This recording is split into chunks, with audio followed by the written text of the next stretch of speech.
1절부터 9절까지의 말씀입니다. 호세아 9장 1절부터 9절까지의 말씀, 구약성경 1263면에 있는 말씀입니다. 호세아 9장 1절부터 9절까지의 말씀을 제가 봉독해 드리겠습니다. 하나님의 말씀입니다. 이스라엘아, 너는 이방 사람처럼 기뻐 뛰놀지 말라. 내가 음행하여 내 하나님을 떠나고 각 타작마당에서 음행의 값을 좋아하였느니라. 타작마당이나 술틀이 그들을 기르지 못할 것이며 새 포도주도 떨어질 것이요 그들은 여호와의 땅에 거주하지 못하며 에브라임은 애굽으로 다시 가고 아수르에서 더러운 것을 먹을 것이니라.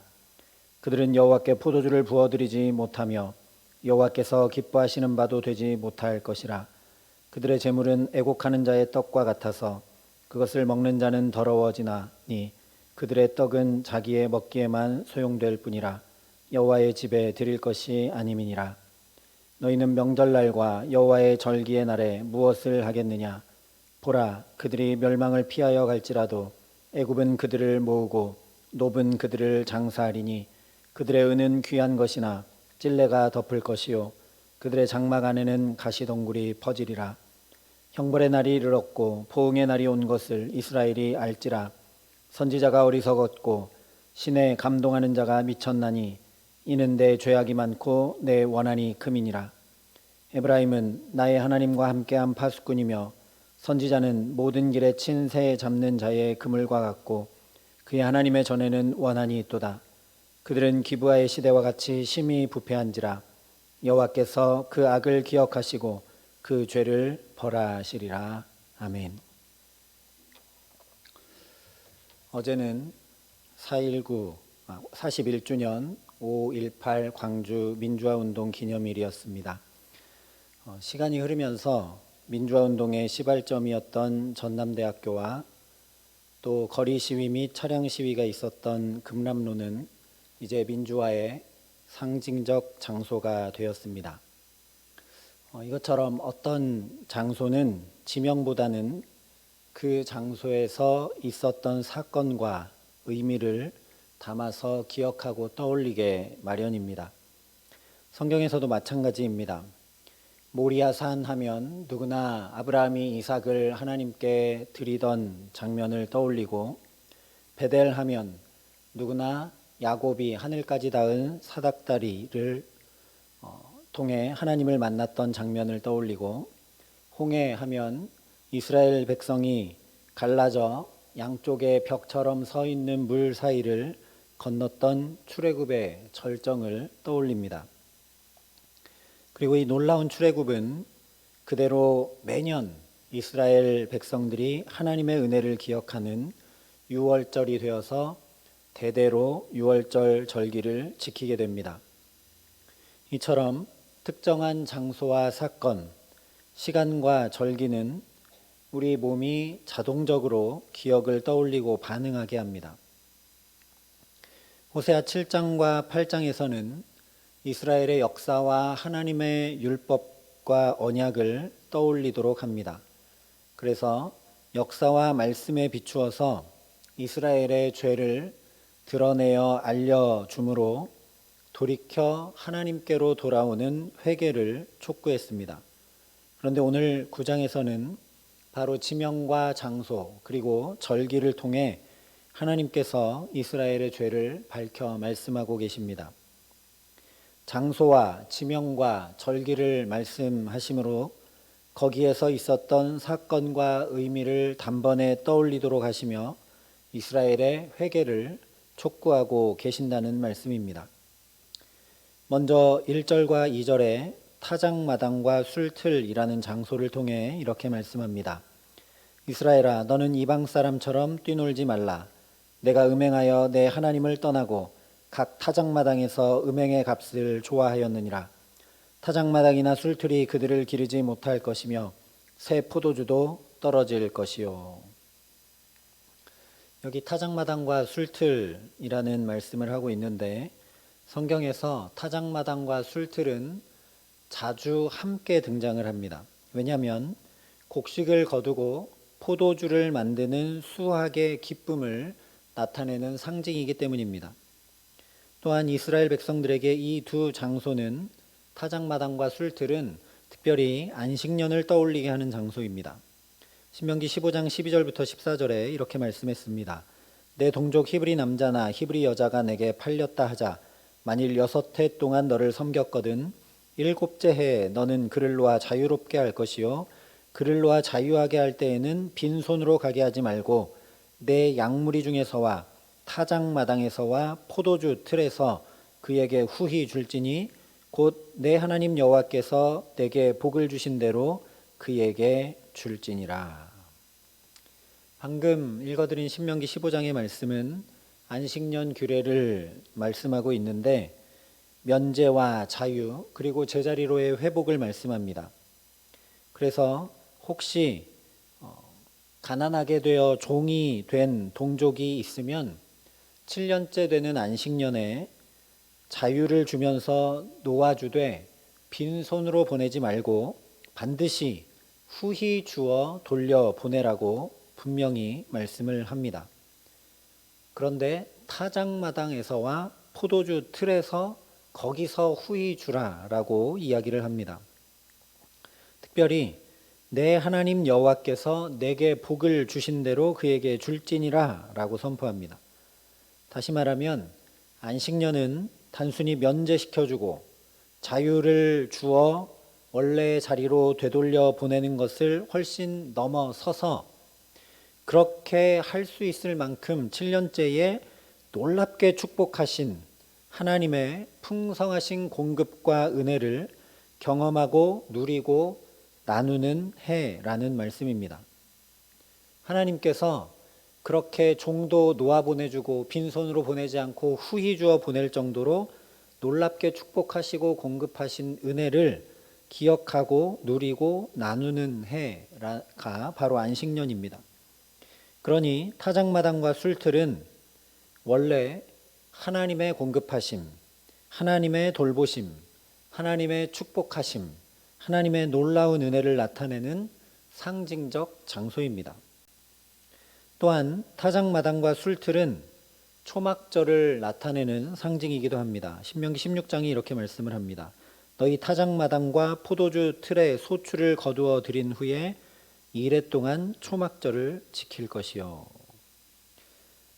타작마당 그리고 포도주 틀, 술틀은 당연히 수확하는 기쁨의 자리이기 때문에 이스라엘의 초막절과 밀접한 연관이 있는 장소입니다.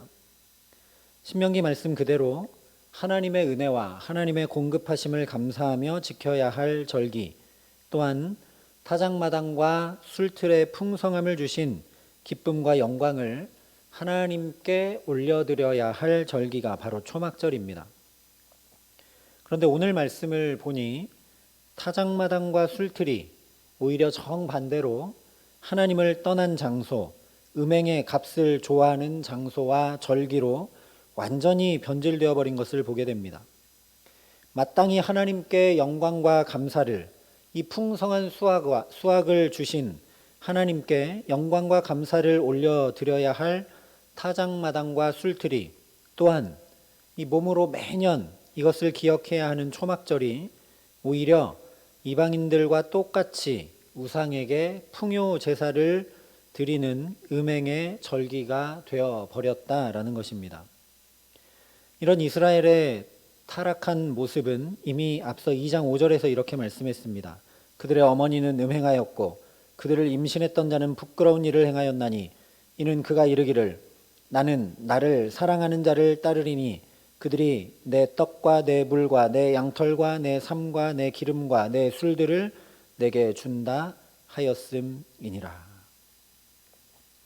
여기 나오는 떡과 물과 양털과 삶과 기름과 술, 이 모든 것들은 원래 하나님이 주시는 것인데, 하나님으로부터 공급된 것인데 이스라엘 백성들은 우상이 이것을 주었다고 우상을 따라갔다는 고발이 호세아 2장 5절의 말씀이었습니다.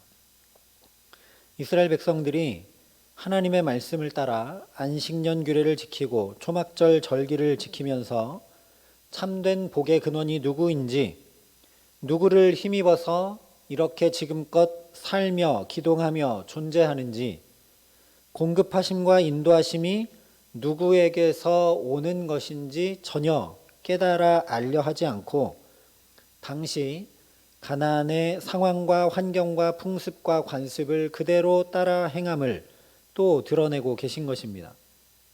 그래서 이미 2장 8절과 9절에 분명하게 말씀했습니다. 곡식과 새 포도주와 기름은 내가 그에게 준 것이요 그들이 바알을 위하여 쓴 은과 금도 내가 그에게 더하여 준 것이거늘 그가 알지 못하도다. 그러므로 내가 내 곡식을 그것이 익을 계절에 도로 찾으며 내가 내 새 포도주를 그것이 맛들 시기에 도로 찾으며 그들의 벌거벗은 몸을 가릴 내 양털과 내 삶을 빼앗으리라. 가나안 사람들과 똑같이 하나님이 아니라 바알과 아세라가 풍요와 다산과 안전과 행복을 보장해 준다고 생각하고 음행제사를 가나안 사람들과 똑같이 행하니 하나님께서 그들이 타작마당과 술틀에서 기대했던 풍요와 결실과 또 여러 가지 축복들을 모두 다 거두어 버리시겠다라는 말씀입니다. 자기들이 기대했던 것들이 다 어긋나게 해서라도 제발 하나님께로 돌이키기를 원하시기 때문입니다. 호세아를 통해 말씀하시기 시작하신 2장부터 이렇게 명백하게 말씀해 주셨는데도 곡식과 포도주와 기름과 양털과 술과 필요한 모든 것은 하나님이 공급해 주신 것이다 분명히 알게 해 주셨는데도 지금 여기 9장에 오도록 여기까지 오도록 여전히 조금도 변함이 없고 돌이킴이 없으니 오늘 2절에 똑같이 다시 말씀하실 수밖에 없습니다. 타작마당이나 술틀이 그들을 기르지 못할 것이며 새 포도주도 떨어질 것이다 말씀하십니다. 이스라엘 백성들은 그 바알 앞에 아세라 앞에 타작마당과 술틀에서 기뻐하고 춤추며 이방에 음행하는 제사를 하며 그 풍요가 바알과 아세라로부터 공급된다고 기대하고 생각했지만 전혀 그것이 그들의 기대를 충족시키지 못할 것이고 새 포도주도 다 떨어져 버릴 것이라는 말씀입니다. 처음 2장부터 9장에 오기까지 하나님이 포기하지 않으시고 또 말씀해 주시고 또 말씀해 주시고 또 말씀해 주시니 은혜이고 은혜이지만 정말 은혜이지만 그러니 또 정말 속 터질 일입니다. 그래서 제발 경각심 가지고 제발 좀 들으라고 그들이 기대하고 거둬들이려 했던 풍요가 다 소용없는 것이 될 뿐만 아니라 그들의 삶 자체가 다 무너져 내릴 것을 말씀해 주고 계십니다. 3절과 4절의 말씀입니다. 그들은 여호와의 땅에 거주하지 못하며 에브라임은 애굽으로 다시 가고 아수르에서 더러운 것을 먹을 것이니라. 그들은 여호와께 포도주를 부어드리지 못하며 여호와께서 기뻐하시는 바도 되지 못할 것이라. 그들의 재물은 애곡하는 자의 떡과 같아서 그것을 먹는 자는 더러워지나니 그들의 떡은 자기의 먹기에만 소용될 뿐이라. 여호와의 집에 드릴 것이 아님이니라. 여기서도 여호와의 땅이라는 장소를 말씀하고 있습니다. 이것은 물론 이스라엘 백성들이 지금 살고 있는 가나안 땅을 말하는 것이지만 단순히 어떤 땅에 이런 경계를 얘기하는 것이 아니라 하나님께서 출애굽하실 때 말씀하신 약속의 땅을 떠올리게 하시는 말씀입니다. 하나님께서 인도하여 들여보내신 젖과 꿀이 흐르는 땅을 기억하게 하시는 말씀이라는 것입니다. 그런데 더 이상 그 약속의 땅에 하나님이 인도하여 살게 해주신 그 축복된 땅에 살지 못하고 애굽으로 다시 되돌아가게 된다라는 것이죠. 땅도 주권도 민족도 나라도 없던 애굽의 종살이 시절로 되돌아가더라도 다시 시작하시겠다는 하나님의 애타는 마음입니다. 왜냐하면 원래 여호와께 포도주를 부어드리는 존재, 여호와께서 기뻐하시는 존재이어야 할 이스라엘 백성들이 그들의 존재됨을 다 잃어버리고 다른 민족들과 똑같아져 버렸기 때문입니다. 4절에 여호와께 포도주를 부어드리는 것, 이것은 전제라고 성경에 표현되어 있는 것인데 이스라엘 백성들은 그렇게 하나님께 감사하고 하나님께 예물을 드리고 하나님으로 인해 살아가는 민족입니다. 또한 그렇게 하나님께 붙들려 살아가고 다른 나라들처럼 군대를 융성하게 하거나 또는 돈을 의지하거나 또는 다른 나라들과 국방의 연맹을 맺어서 힘있게 살아가거나 하는 것이 아니라 하나님으로 힘입어 살아가야 하기 때문에 하나님을 의지하여 살아갈 때 하나님이 그들을 기뻐하시고 정말 다윗 시대처럼 오히려 다른 나라들이 다 찾아와 조공을 바치고 다른 나라들이 다 찾아와 하나님의 영광을 함께 보며 찬양하며 그렇게 하나님이 기뻐하시는 민족이어야 하는데 다른 민족과 하나 다를 바 없이 정말 하나 다를 바 없이 되어버렸다라는 것입니다. 그러니 지금 이렇게 호세아를 통해 계속 말씀하시고 또 말씀하시는데도 돌이키지 않으면 결과는 불보듯 뻔한 일이 되는 것입니다. 더 이상 하나님께 포도주를 부어드리는 거룩한 존재가 아니라 구별된 존재가 아니라 더러운 존재가 되고 만다라는 말씀입니다. 그러니 그들이 드리는 제물은 초상집에서 애곡하는 자의 떡처럼 부정하기 때문에 결코 하나님께 드릴 수 없게 된다라는 것입니다. 세상 많은 민족 중에 하나님께 드리고 하나님을 섬기는 민족인데 이제 더 이상 그들이 구별되지 못하기 때문에 그들의 손에서 하나님이 받으시지 않겠다는 것입니다. 하나님께 더 이상 그들이 드리는 민족이 되지 못한다는 것입니다. 결국 아수르의 비참하게 포로로 끌려가서 더러운 것, 부정한 이방의 것을 어쩔 수 없이 먹고 살 수밖에 없는 존재, 정말 이방 사람들과 하나도 구별되지 못하는 존재가 되어버린다라는 말씀입니다. 부름받은 존재, 구별된 존재가 그 존재됨을 잃어버리면 더 이상 존재할 가치가 없게 됩니다. 존귀함만 잃어버리는 것이 아니라 아주 비참한 상태로 전락하게 됩니다. 이것이 바로 오늘 호세아 9장의 말씀입니다. 그냥 거두어들였던 타작마당의 결실들과 포도주, 그런 풍요함만 잃어버리고 가난하게 되는 정도가 아니라 비참하게 다른 나라의 전쟁포로로 끌려갑니다. 존귀함만 잃어버리면 괜찮을 텐데 아주 비참한 상태로 전락한다라는 겁니다. 실제 애굽에서는 종살이였지만 이제는 남의 나라 전쟁포로라는 가장 비참한 삶을 살게 됩니다. 이사야를 통해서는 하나님이 이사야 선지자가 벗은 몸 벗은 발로 행하면서 그들이 그렇게 아주 수치스럽게 포로로 끌려갈 것을 보여주시면서까지 말씀했습니다. 오늘 6절에도 얼마나 비참하게 망하게 되는지를 이렇게 말씀합니다. 보라, 그들이 멸망을 피하여 갈지라도 애굽은 그들을 모으고 노은 그들을 장사하리니 그들의 은은 귀한 것이나 찔레가 덮을 것이요 그들의 장막 안에는 가시덩굴이 퍼지리라. 여기 말씀하고 있는 노은 고대 이집트의 수도였던 멤피스의 히브리어 표현입니다.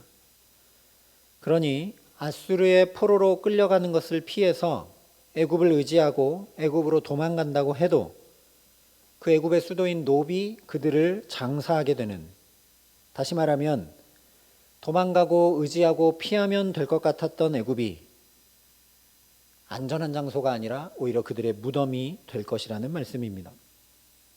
이뿐만 아니라 그들이 우상을 만들기 위해, 그들에게 축복을 준다고 믿었던 우상을 만들기 위해 귀히 여기던 은은 찔레가 다 덮어버려서 쓸데없는 것이 되어버릴 것이고, 그들이 살고 있던 장막은 우상의 신전 및 또한 우상을 섬기던 이들이 살고 있던 장막은 다 폐허가 돼서 가시덩굴이 거기를 가득 메울 것이라는 말씀입니다. 한마디로 황폐하고 황량함 외에 아무것도 남지 않을 것이라는 것입니다. 바로 이것이 오늘날 저와 여러분이 심각하게 들어야 할 말씀입니다. 세상 속에서 교회와 성도는 거룩을 잃으면 아무 소용이 없고 존재 가치가 없게 됩니다. 거룩을 잃으면 존재 가치만 없어지면 괜찮은데 세상으로부터 아주 비참한 신세가 되고 만다라는 겁니다. 그러니 왜 교회이어야 하고 왜 성도인지 늘 하나님 앞에 생각해야 합니다. 주의 몸된 교회라는 거룩함을 지키지 못한 채 하는 친교는 세상의 수많은 사교 모임과 아무 다를 바 없게 됩니다. 그리스도인이라는 존재됨을 지키지 못한 채 하는 봉사는 세상의 많은 자선단체나 자원봉사단체와 아무 다를 바 없게 됩니다. 구별된 하나님 나라의 백성이라는 존재됨을 잃어버린 채 외치는 전도와 선교는 세상의 기업들이 판촉하며 성장을 꾀하는 것과 아무 다를 바 없게 됩니다. 그러니 사실 친교도 봉사도 전도도 선교도 다 두 번째입니다. 무엇보다 먼저 우리의 구별됨, 우리의 지체됨, 우리의 거룩함, 우리가 반드시 있어야 할 자리를 회복하게 하는 예배가 첫째입니다. 정말 예배를 지키는데 최선을 다해야 합니다. 현장이건 온라인이건 예배가 무너지면 다 무너지게 됩니다. 오늘 이스라엘 백성들이 무너지게 된 가장 결정적인 이유는 예배가 예배되지 못하게 했기 때문입니다. 마땅히 예배를 드려야 할 자리에서 음행제사를 드렸기 때문입니다. 마땅히 지켜야 할 하나님의 절기를 더럽히고 거기서 음행의 축제를 열었기 때문입니다. 예수님도 분명히 말씀하셨습니다. 아버지께 참되게 예배하는 자들은 영과 진리로 예배할 때가 오나니 곧 이때라. 아버지께서는 자기에게 이렇게 예배하는 자들을 찾으시느니라. 하나님은 영이시니 예배하는 자가 영과 진리로 예배할지니라. 하나님은 친교와 봉사를 잘하고 전도와 선교를 잘하고 부흥 성장하는 성도와 교회를 찾으신다고 하지 않으셨습니다. 정말로 영과 진리로 예배하는 자를 오늘도 찾고 계신다고 분명히 말씀하십니다. 호세아 시대의 이스라엘도 마땅히 하나님 앞에 절기를 지키며 드려야 할 제사를 오히려 우상에게 바쳤기 때문에 다 무너져 내립니다. 그냥 무너지면 그나마 괜찮은데 아주 비참한 자리로 전락하고 아무것도 찾아볼 수 없는 황폐함만 남게 됩니다. 그래서 정말 두렵고 떨림으로 이 말씀을 들어야 합니다. 그런데 이렇게 외치고 또 외쳐도 두려워 떨 줄 모른 채 듣기는 들어도 깨닫지 못하고 보기는 보아도 알지 못하자 결국 7절과 8절에 이렇게 말씀합니다. 형벌의 날이 이르렀고 보응의 날이 온 것을 이스라엘이 알지라. 선지자가 어리석었고 신에 감동하는 자가 미쳤나니 이는 내 죄악이 많고 내 원한이 크민이라. 에브라임은 나의 하나님과 함께한 파수꾼이며 선지자는 모든 길에 친 새 잡는 자의 그물과 같고 그의 하나님의 전에는 원한이 있도다. 원래 6장에서 그러므로 우리가 여호와를 알자 힘써 여호와를 알자 외쳤던 선지자가 이제는 형벌의 날이 이르렀고 보응의 날이 온 것을 이스라엘이 알지라 라고 선포합니다. 하나님을 아는 것은 고사하고 지금 눈앞에 형벌과 보응의 날이 닥친 것이라도 제발 알라는 안타까운 외침입니다. 정말 비참합니다. 하나님 아는 것은 둘째치고라도 제발 망해가는 것이라도 알아라 이런 말씀입니다. 이렇게까지 된 이유도 이어서 말씀해주고 있습니다. 우리 성경으로는 그 의미를 쉽게 알기가 좀 어려운데요. 이런 말씀입니다. 선지자를 어리석은 자 취급했다라는 겁니다. 신에 감동한 자, 선지자를 미친 자 취급했기에 그 선지자들이 그대로 하면 망하는 것 외에 남는 것 없다. 정말 황폐함밖에 남는 것 없다. 멸망길로 치닫지 말아라. 안타깝게 외치는 그 예언의 말씀을 들을래야 들을 수 없는 것이죠. 미친 자가 외치는 말을 누가 듣겠습니까? 오히려 그렇게 죄를 밝혀 알게 하고 하나님의 뜻을 전하는 선지자를 향해 이스라엘 백성들이 원한을 크게 품었습니다. 왜냐하면 망한다는 얘기만 하니까요. 바알은 복 받는다는 얘기만 하는데 너네 망한다. 너네 죄가 많다. 그렇게 하면 죽는다. 계속 그러니까 선지자를 향해 원한을 품고 원한을 또 품었다라는 얘기입니다. 그런데 그것이 하나님 앞에 죄가 많고 많아졌다라는 말씀입니다. 호세아는 에브라임, 즉 북이스라엘에게 보냄받아 하나님과 함께하는 파수꾼으로서 나팔을 크게 불어 임박한 위험을 알렸는데 그가 가는 길마다 미친 자 취급하고 원한을 가졌으니 그가 가는 길마다 새 잡는 자가 놓은 그물처럼 덫을 놓아 말씀을 전하러 전진하지 못하게 만들었고 심지어 하나님의 집 성전에서조차 오히려 멸망을 예언하며 긴박함을 깨우치는 것에 대해 원한을 계속 품었다라는 이야기입니다. 하나님께서 오랫동안 참고 기다리시고 미리 다 알려주시며 그래도 알아듣지 못해서 호세아의 결혼 생활을 통해서까지 하나님의 불붙는 것 같은 그 사랑이 집을 나가고 또 나가고 다른 남자한테 가고 또 가도 심지어 가서 값을 치르고라도 데려오는 그 하나님의 애타는 사랑이 어떤 것인지 호세아 선지자의 결혼 생활을 통해서 보여주시고 알려주셨는데도 불구하고 이스라엘의 상태가 이 정도가 되어버렸으니 멸망을 자초한 것이다 라는 말씀입니다. 그런 상태가 꼭 어떤 상태냐? 사사시대의 기브아와 같다라고 9절에 말씀을 합니다. 그들은 기브아의 시대와 같이 심히 부패한지라 여호와께서 그 악을 기억하시고 그 죄를 벌하시리라. 이 역시 기브아라는 장소를 통해 이스라엘이 암흑과 같았던 사사시대의 말기를 자연히 떠올리고 기억하여 자신들의 모습을 비춰 볼 수 있도록 해주시는 말씀입니다. 왜냐하면 사사기 19장부터 21장이 전해주는 것처럼 그야말로 암흑시대의 처참한 이스라엘의 모습이 바로 여기 기브아에서 나타나기 때문입니다. 어떤 사건이 있었느냐?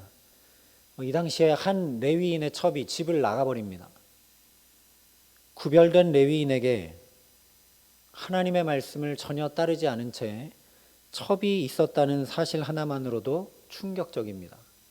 사사시대가 그런 시대입니다. 그런데 이 첩이 집을 나가니까 레위인이 어떻게 하느냐? 레위인은 하나님의 성소를 지키고 하나님의 성소에 불을 꺼트리면 안 되는데 이 첩을 데리러 장인 집으로 가버립니다. 당일 가서 당일 왔으면 괜찮은데 4일이나 그 집에 머뭅니다.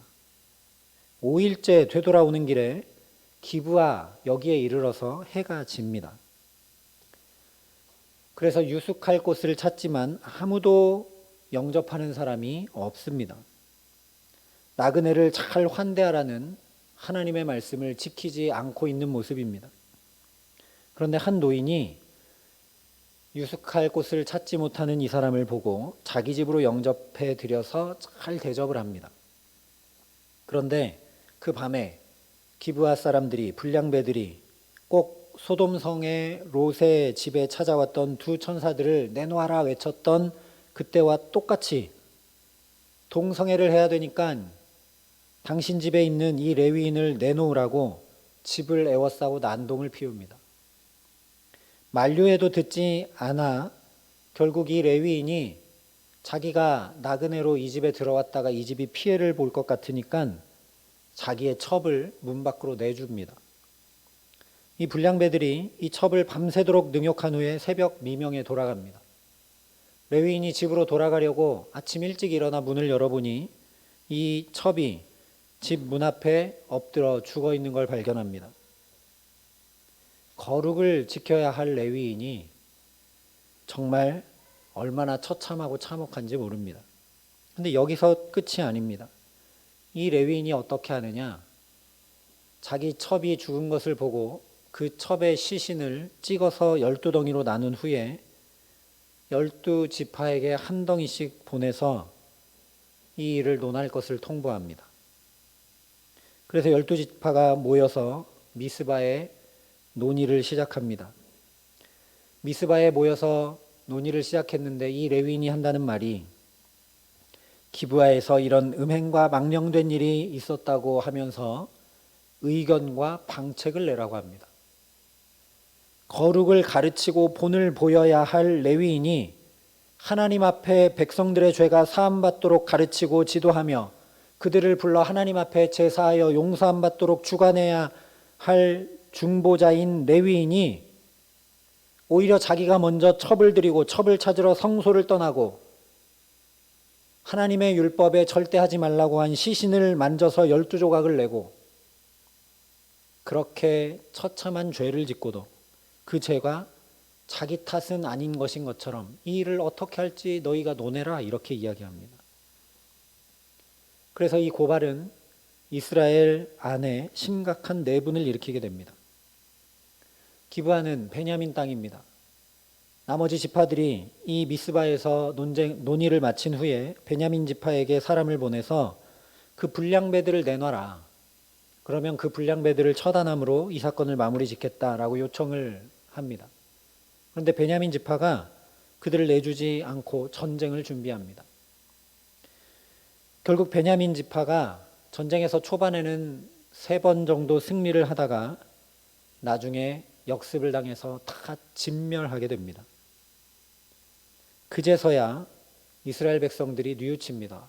아이쿠야, 12지파 중에 한 지파가 사라지게 생겼다라고 뉘우칩니다. 그제서야 뉘우친다고 한 이스라엘의 결정이 뭐냐? 베냐민의 그나마 남아있는 남자들에게 실로에서 매년 있는 여호와의 명절에 나와 춤추며 축제를 즐기는 딸들을 몰래 보쌈해 와서 자기들의 아내로 삼게 해서 베냐민 지파를 유지해라라고 통보합니다.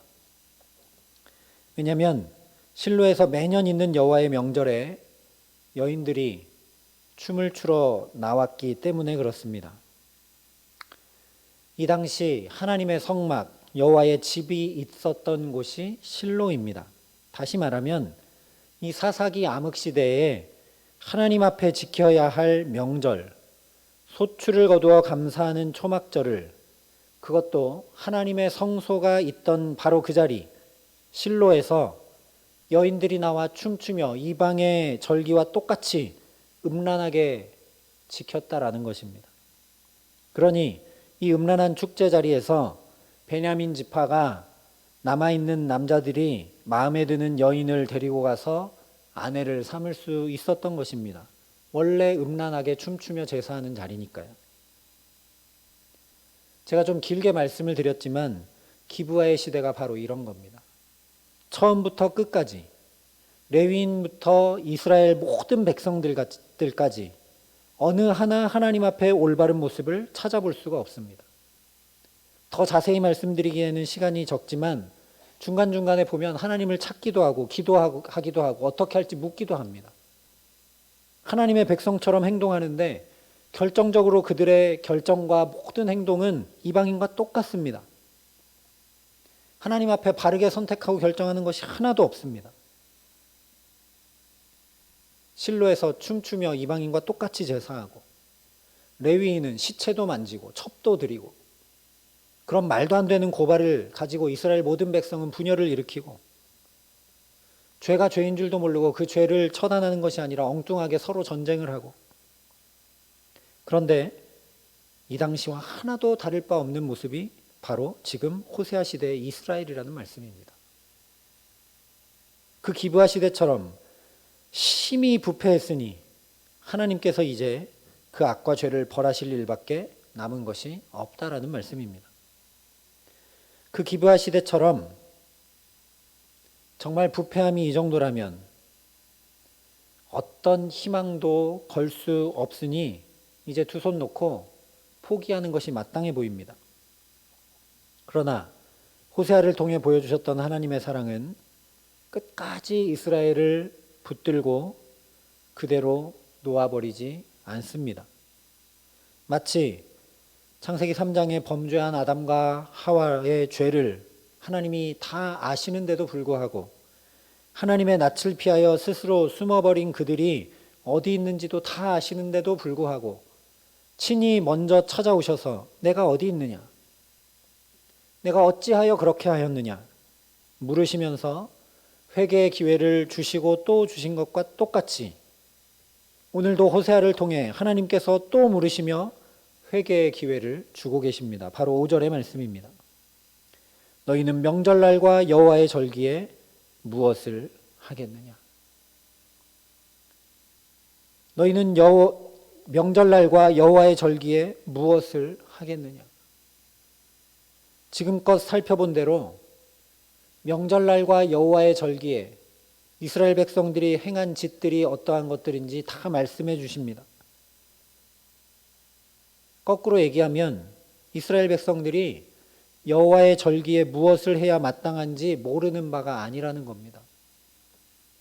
뿐만 아니라 선지자들을 보내고 또 보내시며 혹시 그들이 모른다 할지라도 잊어버렸다 할지라도 무엇을 해야 할지 이미 수차례나 말씀해 주셨습니다. 그럼에도 불구하고 또다시 물으시고 또다시 돌이킬 기회를 주고 계십니다. 너희는 무엇을 하겠느냐? 내가 이 정도까지 얘기했는데 이제 너희는 무엇을 하겠느냐 묻고 계신 겁니다. 오늘 우리에게도 동일하게 묻고 계십니다. 너희는 무엇을 하겠느냐? 너희는 무엇을 하겠느냐? 이 코로나 상황 한가운데서 너희는 무엇을 하겠느냐? 세상이 볼 때 교회의 성도들과 세상 사람이 전혀 구별되지 않는 것 같은 이때에 너희는 무엇을 하겠느냐? 주님이 우리에게 물으십니다. 너희는 명절날과 여호와의 절기에 무엇을 하겠느냐? 거리두기가 오래 지속되는 것으로 인해 각자 소견에 오른 대로 2단계 때는 집에서, 1.5단계 때는 현장에서, 또는 코로나가 다 끝날 때까지는 온라인으로 형편을 따라 자기가 기준이 돼서 예배하는 이때에 너희는 무엇을 하겠느냐? 주께서 물으십니다. 호세아 시대의 이스라엘이나 오늘 우리나 다를 것은 하나도 없습니다. 주님의 날에 마땅히 해야 하는 것 당연히 예배입니다. 하나님께서 처음 제정해 주신 대로, 처음 레위기의 5대 제사를 제정해 주신 대로 예배의 목적은 율법을 범했을 때, 우리가 넘어졌을 때 하나님 앞에 나와 죄 용서함을 받고 다시 거룩의 자리를 되찾고 다시 우리의 존재됨을 되찾고 다시 하나님의 구별됨을 기억하고 다시 하나님을 붙들고 살아갈 수 있는 유일한 자리가 예배입니다. 이것은 단순히 1시간 남짓한 시간 동안 찬양하고 기도하고 말씀 듣는 것 정도가 아니라는 말씀입니다. 너희는 무엇을 하겠느냐? 무엇을 하겠느냐? 정말 무엇을 해야 되는가? 신령과 진정으로 하나님의 임재를 갈망해야 된다라는 말씀입니다. 거룩을 잃고 마땅히 있어야 할 자리를 벗어나며 세상과 구별됨이 없었던 우리 삶을 주께서 회복시키셔서 거룩하게 해주시고 하나님 곁을 부단히 지킬 수 있도록 붙들어 주시고 세상 가치를 따라 선택하고 결정하는 것이 아니라 말씀을 따라 선택하고 결정되는 구별됨이 나타날 수 있도록 타는 목마름을 가지고 주님을 찾고 또 찾는 예배가 내가 드리는, 우리가 드리는 예배인지 돌이켜 봐야 된다라는 말씀입니다. 너희는 무엇을 하겠느냐? 너희는 무엇을 하겠느냐? 오늘도 안타까이 물으시는 주님 앞에 어쩌면 호세아 시대의 이스라엘 백성들과 똑같이 또 기회를 주시고 또 기다리시고 또 깨우치시고 또 말씀하시는 그 주님 앞에 예 주님, 다른 수많은 일들을 행하려 하기보다 주님 의지하는 한 가지, 먼저 주님 붙드는 한 가지 일을 행하겠습니다. 오늘도 내게 기회를 주시고 또 물으시는 주님께로 돌이키는 그 일 한 가지를 행하겠습니다. 신령과 진정으로 나와 우리가 참된 예배를 드리는 그 일 한 가지를 행하겠습니다 고백하며 나아가는 저와 여러분 되게 하시기를 간절히 기도합니다. 그래서 참된 복의 근원은 오직 하나님 한 분뿐이심을, 오직 그 하나님만 힘입어 여전히 살며 기동하며 존재하고 있음을, 모든 공급하심과 인도하심은 오직 하나님에게서만 비롯되는 것임을 분명히 아는 참된 예배자로 예배하고 또 우리의 삶을 들여 예배하며 우리의 삶을 살아가기에 주께서 공급하시는 건강과 물질로, 주께서 붙드시는 힘과 능력으로, 주께서 함께 하시는 지혜로 날마다 살아가게 하시는 귀한 은총 주시기를 우리 구주 예수 그리스도의 이름으로 간절히 축원합니다. 함께 기도하시겠습니다. 우리 이 시간 먼저 하나님 앞에 또 우리의 모습을 되돌아보며 안타까이 물으시는 주님의 음성 앞에 회개하며 기도하기를 원합니다. 하나님, 우리가 돌이키기는 하는데 새로워지지는 못함을 긍휼히 여겨 주시옵소서. 매번 뉘우치고 매번 생각은 하지만 우리의 삶을 새롭게 세우지 못하는 우리의 연약함을 긍휼히 여겨 주시옵소서. 하나님, 그래서 우리가 신령과 진정으로 예배하기 원합니다. 우리의 거룩을 잃어버리고 우리가 반드시 있어야 될 자리를 지키지 못하고 내 기준과 내 판단이 아니라 하나님의 말씀을 기준 삼아 선택하고 결정하고 살아야 됨에도 불구하고 그렇게 하지 못하는 우리를 긍휼히 여겨주시고 이 시간 정말 그 한 가지를 행하기 원하여 주 앞에 간절히 기도합니다. 하나님께로 돌이키게 하여 주시옵소서. 하나님께 붙들리게 하여 주시옵소서. 하나님으로 인하여 새로워지게 하여 주시옵소서. 주께서 가장 먼저 제정해 주셨던 그 예배의 자리가 하나님 회복될 수 있도록 우리의 예배를, 나의 예배를 주님 지켜주시고 새롭게 하여 주시고 이 예배가 무너지지 않도록 하나님 우리 가운데 역사하여 주시옵소서. 이 예배가 무너지면 이스라엘 백성들처럼 정말 비참한 자리로 전락하게 될 수밖에 없사오니 하나님 우리를 긍휼히 여겨 주시옵소서. 하나님 이 나라 이 민족이 예배하는 자가 사라진다면, 신령과 진정으로 하나님 앞에 예배하는 자가 남지 않는다면 정말 처참하게 무너지는 것 외에 남는 것 없음을 말씀을 통해 또 확인하오니 주여, 우리가 백신을 의지하거나 하나님 어떤 규례와 또 어떤 조치를 의지하는 것이 아니라 하나님 한 분 의지하며 나아갈 수 있도록 우리에게 회개하는 마음을 부어주시고 하나님을 향하여 열망하고 하나님을 갈망하고 붙드는 마음을 허락하여 주시옵소서. 이 시간 간절히 사모하는 마음으로 우리 함께 하나님 앞에 부르짖으며 회개하는 마음으로 기도하겠습니다. 아버지 하나님, 우리를 긍휼히 여겨 주시옵소서.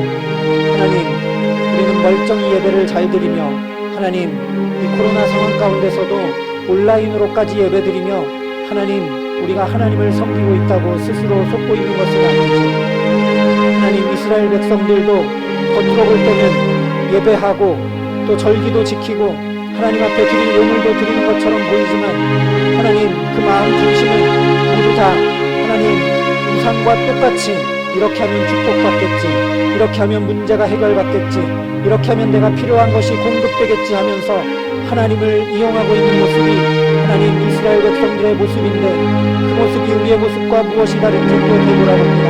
하나님 우리의 예배는 정말 하나님 앞에 신령과 진정으로 드리는 예배인지 하나님 돌이켜보게 하여 주시옵소서. 하나님 이 예배가 올곧지 못하고 온전하지 못하고 무너지면 하나님 우리의 삶이 무너져 내리는 것을 말씀을 통해 또 봅니다.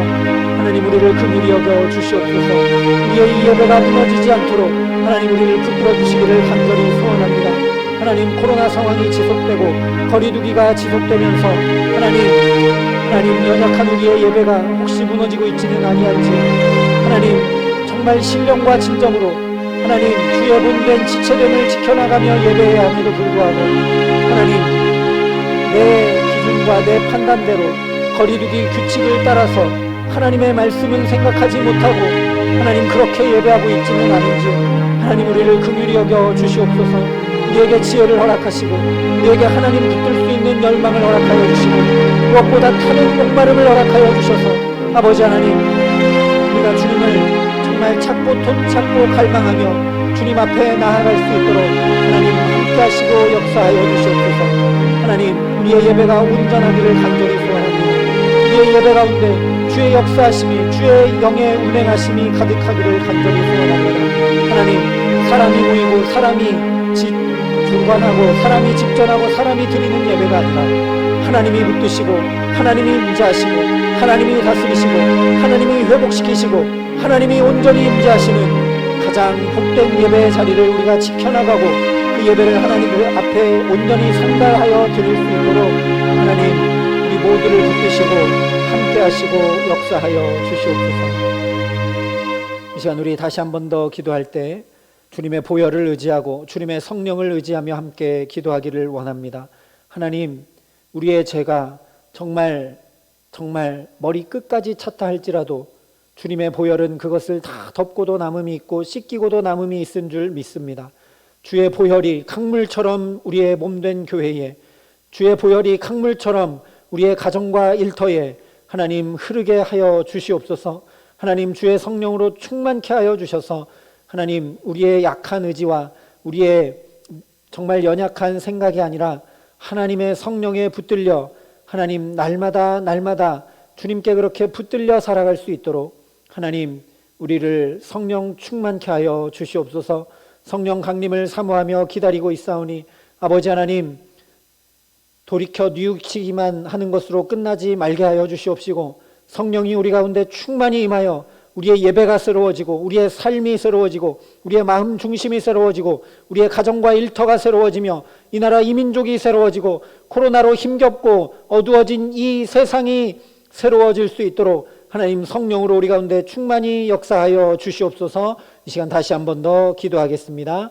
사랑과 은혜가 풍성하신 아버지 하나님, 우리가 주의 보혈의 능력을 덧입기를 원합니다. 아버지 하나님, 우리의 죄가 정수리까지 찼다 할지라도 하나님, 우리를 주의 보혈로 덮어 주시옵소서. 주님의 보혈이 능력이 있음을 고백합니다. 하나님, 우리의 기도가 능력 있는 것도 아니요, 우리의 회개가 능력 있는 것도 아니요, 주님의 보혈이 오직 능력이 있어서 우리를 살리고 우리를 새롭게 하고 우리의 죄를 도말하실 수 있으신 줄 믿사오니 주의 보혈이 우리를 강물처럼 덮게 하여 주시옵소서.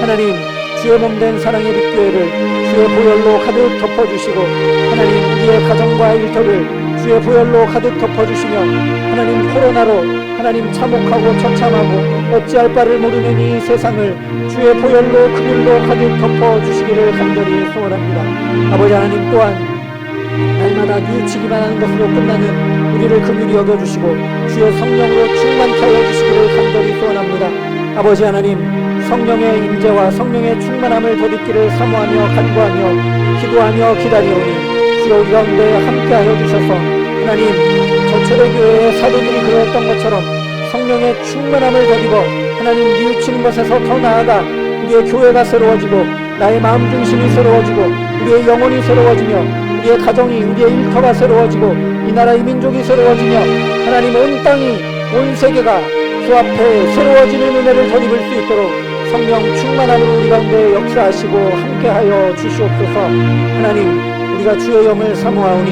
하나님, 마땅히 구해야 될 것 성령을 구하라 하셨사오니 주께서 그 어떤 것보다 좋은 성령을 주시겠다 약속하셨사오니 우리가 말씀대로 의지하여 구하오니 우리에게 성령을 덧입히시고 성령으로 내주하여 주시고 성령으로 충만케 하여 주시옵소서.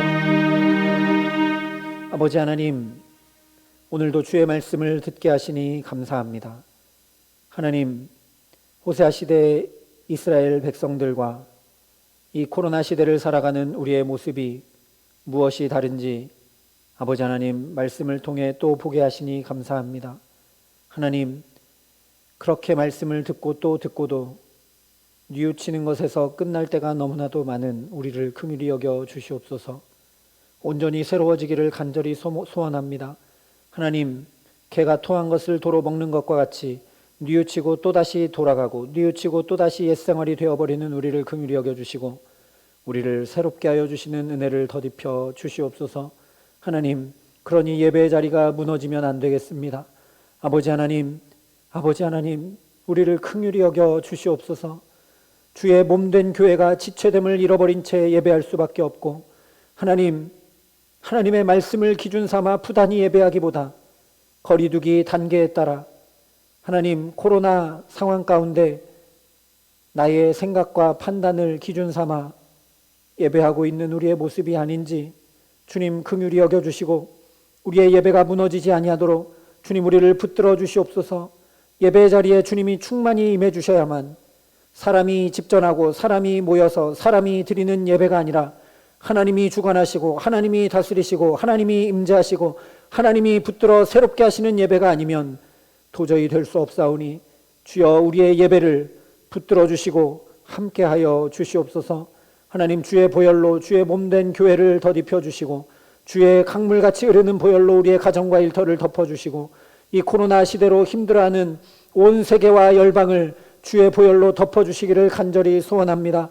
하나님 또한 성령으로 우리를 충만케 하여 주셔서 하나님 뉘우치는 자리에서 끝나지 않고 하나님 초대교회의 사도들과 성도들처럼 우리가 온전히 새로움을 덧입어 이 코로나 시대가 끝날 때에 하나님 교회와 성도가 정말 세상과 하나님 앞에 온전히 새로운 거룩한 주님 앞에 구별된 존재와 교회가 될 수 있도록 하나님 우리를 부르신 그 존재됨과 우리를 부르신 그 부르심을 잊지 않고 주님 앞에 영광 돌리며 주님 앞에 전제를 부어드리고 주님 앞에 찬양과 존귀와 감사와 영광을 온전히 올려드리는 참된 예배, 참된 성도, 참된 교회가 될 수 있도록 우리를 온전히 성령으로 새롭게 하여 주시옵소서.